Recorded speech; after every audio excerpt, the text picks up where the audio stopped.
Contact Report 667 Translation English Translation. 667th Contact Thursday 8 December 2016, 2148 HRs. Be welcome and greeted, Ptaah, dear friend. What has brought you here today? Because your coming is really unexpected?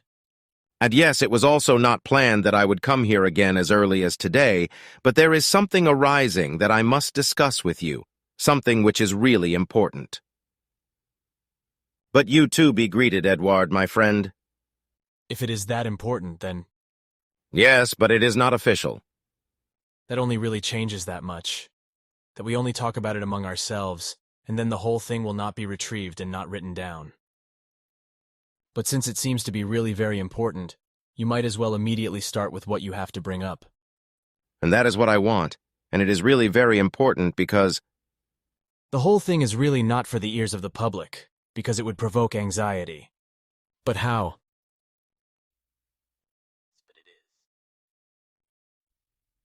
That is clear, and it is good that you came here because of that.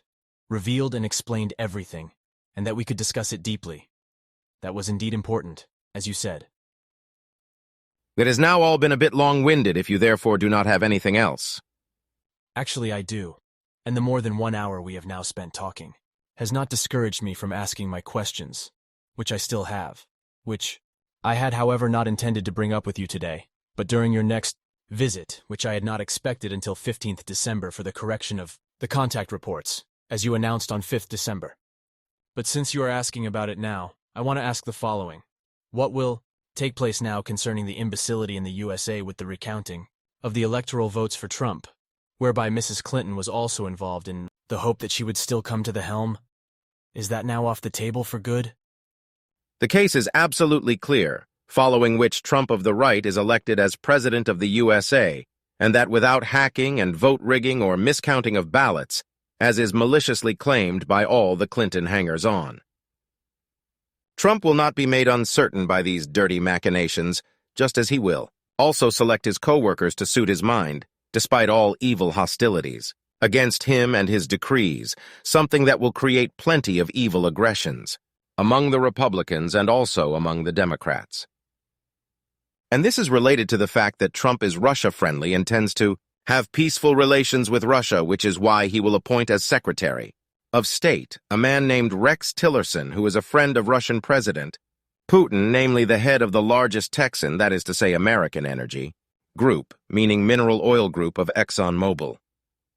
This could, of course, cause a lot of trouble in the Russia-hostile U.S.-America. Also, Trump and his co-workers will have a hard time implementing all of what Trump intends to do in a good way for the peace of the world and to make the USA a good America again. All that time will tell, but it will not be easy for the new president of the USA, nor for his co-workers, because various intelligence services and politicians with might will be working against Trump, and by means of intrigues be striving to force him to do what they want. This I can vividly imagine, because it was the same with Obama, who was completely turned inside out because he was too weak and too soft for the post of president. Consequently, he could be forced to do other things than what he actually promised and wanted to do. One can only hope that Trump will not let himself be cut down to size. But look here, I have a newspaper article that Occam Wolf sent. If you would be so kind to read it, and then say what needs to be said about it, please. Researchers, increase in cesarean sections influences evolution. Doctor's Newspaper, 2, 6th Dec 2016, 1557 UTC. Provocative statement by researchers. Caesarean sections pass on unfavorable genes. But the scientists do not want to condemn sectio-caesarea. New Eisenberg. More and more children cannot be born in the natural way, according to a study, as reported by BBC. The reason? The expectant mothers have too narrow a pelvis. The babies simply do not fit through the birth canal. While this was the case in 3% of births in the 1960s, it would be between 10 and 20% more today. Biologist Dr. Michael Mitterrocker from the University of Vienna therefore sees a connection between caesarean sections and evolution.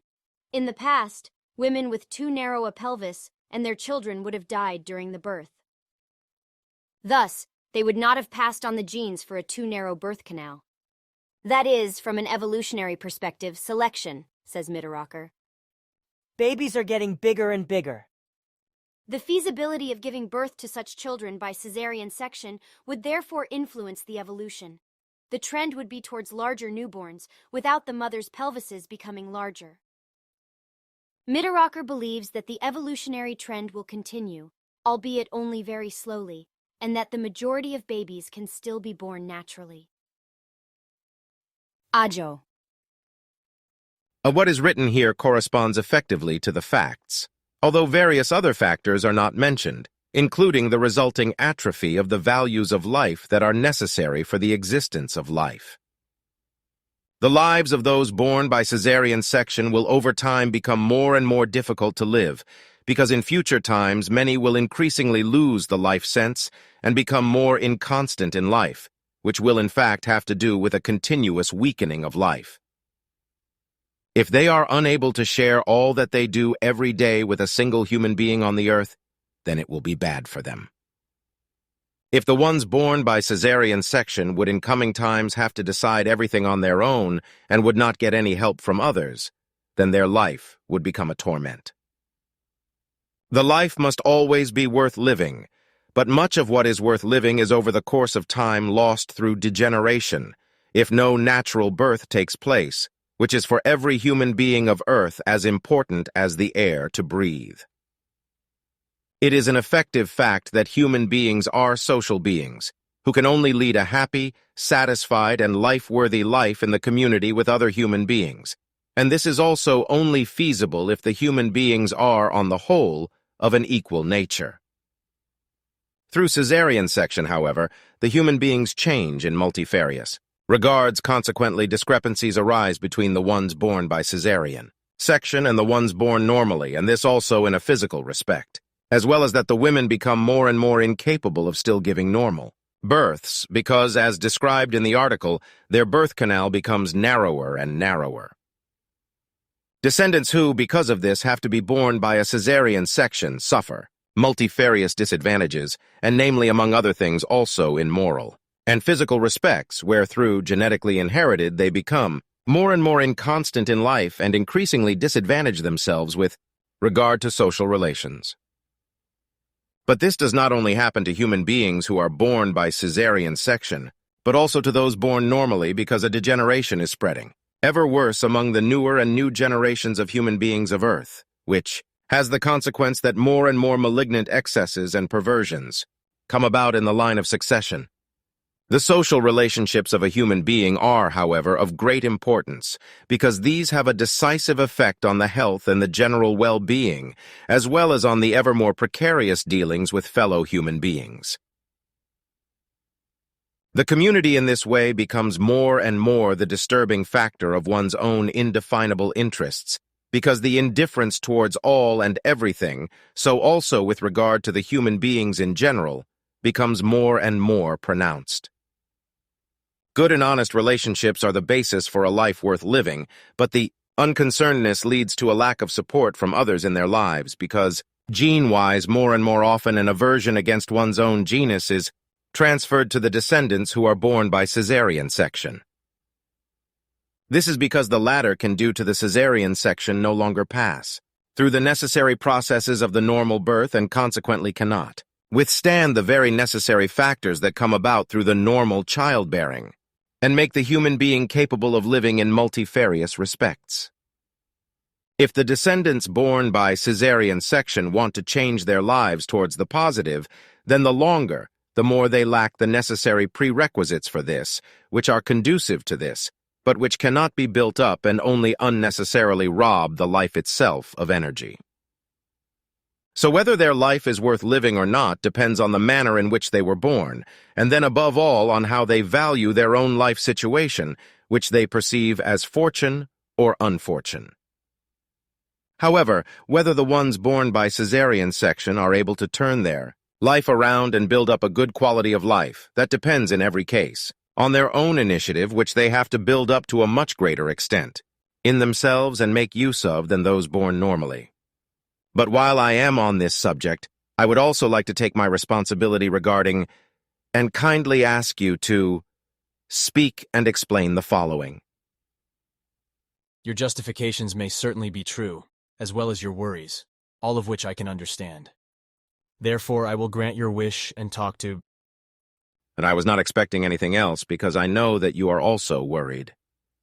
Of course, because— But you spoke earlier on of quality of life, yet I think that for very many Earthlings this has become nothing more than a wish, just like the feeling of happiness. As for the quality of life itself, it must be said that there are a lot of definitions of it, which always depends on the terminological approach of the human being in question.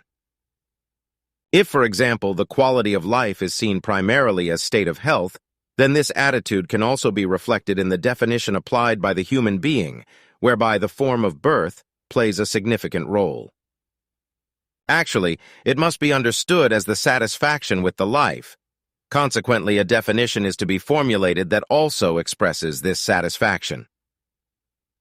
The effective quality of life thereby is the extent of the general satisfaction with life, which is positive or negative, but which is determined by the perception of the specific aspects that are important for the human being, and by which he or she is specifically also influenced by his or her cesarean or normal birth.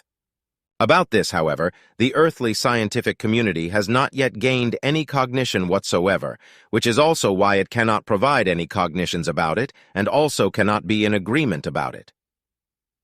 Also, with regard to the definition of quality of life, the human beings of Earth in general and the corresponding scientists in particular are not in agreement because fundamentally it is for all of them not important to know what is actually meant and must be associated with the term quality of life. Quality of life cannot be measured in any way for the human beings of Earth. Consequently, they do not as a rule have a clear answer to this. In fact, there is a connection between the state of health of the human being and his or her quality of life. However, the two are not the same, whereby it must also be paid attention to the fact that the feeling of happiness must also be included thereby, because there is a connection between the short-term feeling of happiness and the quality of life. The feeling of happiness corresponds to a feeling caused by conscious or unconscious thoughts, which can, however, subject to the situation and the conscious or unconscious thought processes change negatively in a matter of seconds or minutes. Of course, depending on the influence of the level of education and the corresponding situations and circumstances, the quality of life is obviously also changeable, whereby it must be said that this quality of life is many times more stable than the feeling of happiness, which is dependent on the conscious and unconscious world of thoughts. Human beings who dispose of a better education, a better general knowledge gained from experience, living of it, life, learning and schooling, and a good cognizance of work have a much better quality of life than an average human being with little or only very little knowledge gained from experience, living of it, life, general knowledge of work, etc., who thus shows a poorer quality of life. Human beings who are thoughtful and incontestable, attentive and heedful, who also learn, study, or work a lot in a motivated manner in this way, have a much better quality of life than those who do not do this, only talk for a long time and a lot, constantly repeat themselves in their speeches, thus become a burden to others and miss out on work.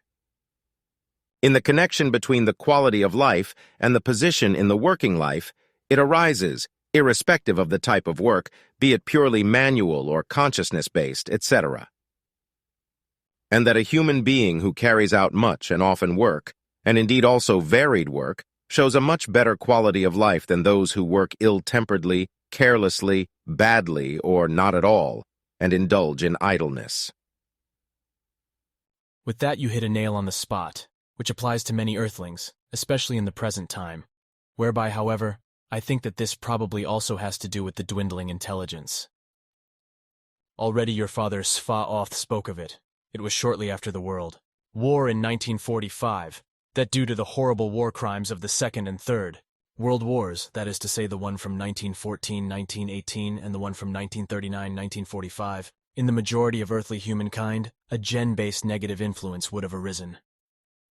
From this, a genetic damage would arise, which would already variously become apparent in many Earthlings, such as through monstrous and horrible perversions, of all imaginable kinds, the same as, however, also everything would have an effect on an in the future worldwide spreading impairment of intelligence. A very worrying factor thereby would also be the growing overpopulation, because the more human beings would be born, the more their foolishness and weakness of intelligence would increase. Although the earthly jumping jacks of psychologists and other experts claim that intelligence can neither decrease nor be further developed, Ptaah taught me something different, namely that the human being can very well reduce his or her intelligence, but also develop it further and thus build it up. Which, in fact, is the case. But could you perhaps explain something more about this? This matter raised by my father is something we have been following since the beginning of the Second World War in 1914. In this regard, for about 2.5 decades, earthly scientists have also been conducting studies in a lax manner, whereby they, however, assess various important factors according to wrong parameters and consequently come to incorrect results. In all this, the rapidly increasing overpopulation is also not taken into account, through which everything is being brought about in every respect to the detriment of all life, so among many other things also the atrophy of human intelligence, and indeed to the point of effective foolishness, which is to be understood in multifarious terms. For which I would once like to say what I understand by this, if you will allow me. And of course, if that is what you want. Good, you can correct me if I say something wrong. Foolishness, as Ptaah taught me, is not simply foolish in the sense in which earthlings actually define it, such as being dumb, shallow-brainedness, being naive, being misguided, and being limited, because foolishness is primarily characterized by a lack of intelligence in which multifarious factors are anchored, which earthlings actually do not at all take into consideration when they speak of the foolishness of a human being. Dumbness, shallow-brainedness, being misguided, and being limited may indeed be defined as foolishness, but not the fact of being naive alone, because this simply means that the human being perceives something unrealistically, to some extent whatsoever, or behaves in this way, which has, however, absolutely nothing to do with foolishness.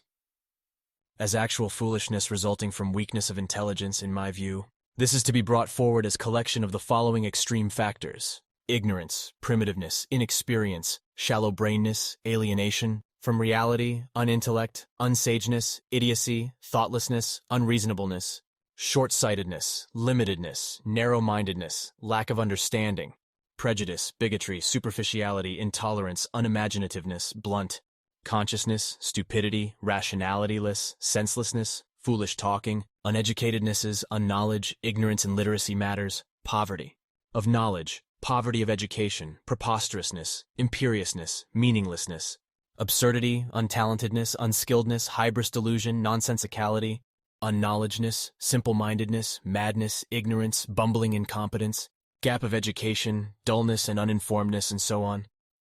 On top of that, there would be a few other unvalues still to mention, but by and large, what you explained should be fully sufficient, because all of it corresponds to what belongs to the definition of foolishness. However, I would now still like to elaborate on what you have mentioned with regard to this. Concerning the declining intelligence of the human beings, of Earth, the earthly scientists do not find the true origin of the whole thing, which has arisen in a gene impairment caused by horror within 66 years, namely starting with the Second World War 1914-1918, which was then followed by the Third World War 1939-1945. By the year 1980, due to during 2 world wars horror-based damaged human beings of Earth, a genetic damage had come about in 1,000 million-fold, which was passed on to the post-war descendants. This had the consequence that the hereditary factors began to have such an effect on the offspring that, on the one hand, to an increasing extent, damages began to appear in the thought and feeling world and thereby also in the psyche, which damages also led to severe behavioral disorders. The whole of the 2 world wars caused a genetic change in the human beings of Earth, which, in addition to the ancient genetic manipulation, increased the aggressiveness, while on the third side, the intelligence began to be impaired. Fourthly, through the industrialization and the ever-increasing luxury-based mode of life, it arose that latter became more and more oriented towards carelessness in life, idleness, enjoyment, as well as deterioration of life, and thereby towards a general absence of interest and towards a letting go avoiding, neglecting, missing, giving up of learning and of all necessary and important concerns of life. Thereby, due to the impairment of genes, a building-up deterioration of consciousness and intelligence developed, which began to spread more and more since the 1980s, and which continues to this day, and will still occur in the near future. This has already been particularly noticeable since the last 36 years, namely through both the constantly increasing aggressiveness as well as through the acts of Gewalt, violence, against life and limb of the fellow human beings. This is also linked to malignant perversions in every conceivable respect, just as fundamentally illiteracy also arises from this reduction in intelligence, as does a poverty of learning and an absence of interest regarding the protection of human life and all life of the nature and the entire fauna and flora. Particularly noticeable is this far-reaching degeneration of consciousness among the bulk of the average and middle-class human beings of Earth by the fact of their diminishing intelligence, while those others who set themselves higher goals, study assiduously, acquire a good general education, vocational training, and a good mastery of their capabilities, as well as lead a progressive life conduct, continue to build up their intelligence slowly but surely and steadily. Unfortunately, however, it must on that nevertheless be said that even with these human beings of Earth there is the danger of the reduction in intelligence, if thereby also the naturally occurring negative is not processed very attentively and correctly, and a negative succumbing is not avoided. What has now emerged from the genes-influencing horrors of the Second and Third World Wars, as well as through the entire life conduct of the new times, starting in 1844 and the more progressive living conditions in connection, with the entire innovations regarding all work, activities, and living circumstances, as well as easements of life, etc.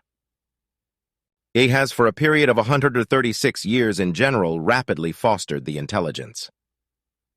Afterwards, however, from the beginning of the Second World War in the year 1914, a progressing genes-based negative change came about in the human being of Earth, namely with regard to an at first imperceptible impairment of the intelligence, which due to the Third World War became still slightly stronger, from 1939 onwards, however, in such a way that the impairment established itself definitively in the consciousness.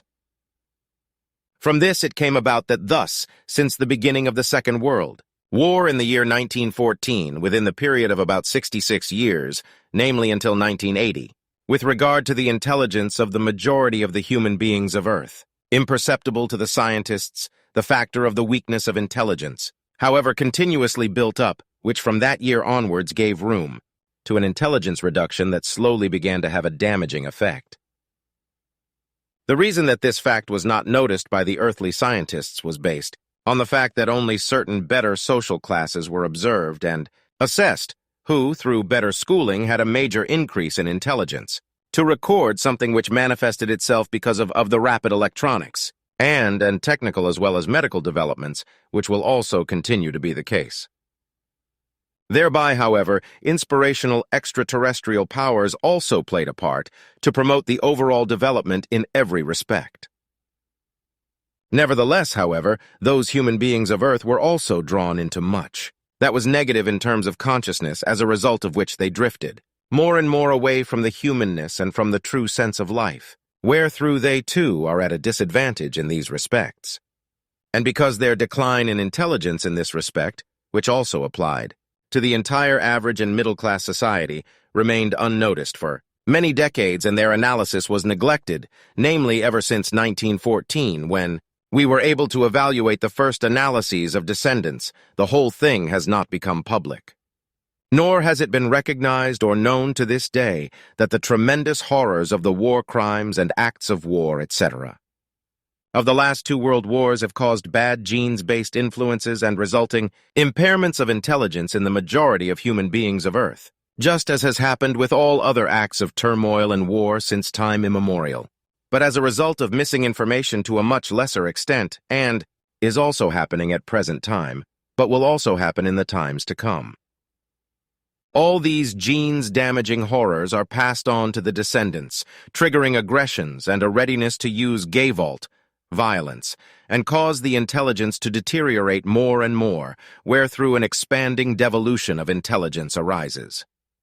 And these intelligence impairments in the form of an intelligence diminution has since the mid-1980s been spreading imperceptibly more and more, since it has since that time started to take hold efficaciously and is now spreading worldwide. And what has increasingly come about since then in great numbers and through ever more blatant manifestations and excesses, acts of gay vault violence, murders, family tragedies, rapes, worldwide uprisings, civil and wars between peoples as well as felonies of all kinds and the likewise worldwide. Affecting terrorism has come about until today and will also continue to come about that manifests itself in very negative and ever more malignant terms, in the way that everything around the world is being expressed.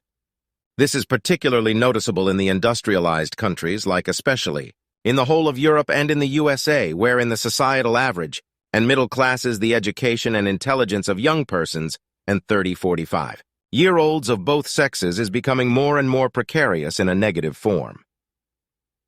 But the whole thing is also visible in Arab and African as well as Far Eastern and also other states, where autocracies and effective dictatorships, as well as also terrorist and criminal organizations, etc., still predominate.